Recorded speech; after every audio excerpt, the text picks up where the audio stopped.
Hi friends, இன்றைக்கி நம்ம பீக்கங்காய் வச்சு ஒரு கடையில் தான் பார்க்க போகிறோம். அதுக்கு வந்து வரமிளகா, பீக்கங்காய் குட்டி குட்டியாக கட் பண்ணிக்கலாம், பூண்டு, சின்ன வெங்காயம், தக்காளி, கொஞ்சோண்டு புளி, இதுதான் நமக்கு தேவை. ஃபஸ்ட்டு ஒரு கடாயில் வந்து எண்ணெய் கொஞ்சம் விட்டுட்டு சீரகம் வந்து போட்டுக்கலாம்.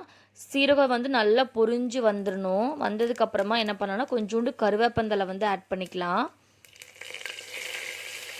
ஆட் பண்ணிவிட்டு இந்த டிஷ்க்கு நம்ம எந்த ஒரு மசாலாவுமே ஆட் பண்ண மாட்டோம். ஸோ அதனால் வந்து காஞ்ச மிளகா வந்து வரமிளகா வந்து ஆட் பண்ணிக்கலாம், எவ்வளோ குவான்டிட்டி தேவையோ பண்ணிவிட்டு. அதில் பூண்டு ஒரு 4 பல் ஆட் பண்ணிக்கலாம். இதுக்கு வந்து இந்த டிஷ்ஷுக்கு வந்து சின்ன வெங்காயம் நல்லா டேஸ்ட் கொடுக்கறனால சின்ன வெங்காயம் ஆட் பண்ணிக்கலாம். ஏன்னா கடைஞ்சி சாப்பிடும்போது சின்ன வெங்காயம் ரொம்ப நல்லாயிருக்கும். அதுக்கப்புறம் அதுக்கு தேவையான சால்ட்டை வந்து போட்டுக்கலாம். இப்போ நல்லா வெங்காயம் வந்து குக் ஆயிடுச்சு. இப்போ நம்ம கட் பண்ணி வச்சுருக்கிற தக்காளி வந்து ஆட் பண்ணிக்கலாம். புளி பிடிக்காதவங்க தக்காளி கொஞ்சம் அதிகமாக சேர்த்துக்குங்க. புளிப்பு வேணுங்கிறவங்க புளி தனியாக சேர்த்திக்கலாம். இப்போ தக்காளி போட்டு கட் பண்ணி வச்சுருக்கிற பீக்கங்காவை உள்ளே ஆட் பண்ணிக்கலாம். ஆட் பண்ணிவிட்டு நல்லா மிக்ஸ் பண்ணி விட்டுருங்க. அதுக்கப்புறம் இதில் கொஞ்சோண்டு மஞ்சள் தேவைப்பட்டால் ஆட் பண்ணிக்கலாம். கொஞ்சமாக நான் ஆட் பண்ணியிருக்கேன்.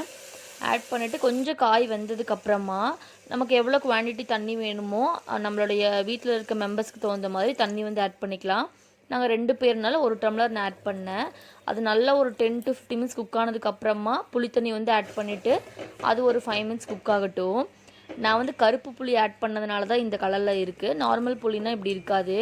அதுக்கப்புறம் கடைஞ்சி சாப்பிட்டோமா ரொம்ப டேஸ்ட்டாக இருக்கும். நான் கொஞ்சம் புளி அதிகமாக போயிடுச்சு, புளி அளவாக ஊற்றிக்கங்க. ரொம்ப சூப்பரான பீக்கங்காய் கடையல் வந்து ரெடி ஆயிடுச்சு. கண்டிப்பாக நீங்களும் ட்ரை பண்ணி பார்த்துட்டு எப்படி இருக்குன்னு சொல்லுங்கள். மறக்காமல் அருண்தேவி யூடியூப் சேனலுக்கு சப்ஸ்கிரைப் பண்ணுங்கள். தேங்க்ஸ் ஃபார் வாட்சிங் ஃப்ரெண்ட்ஸ்.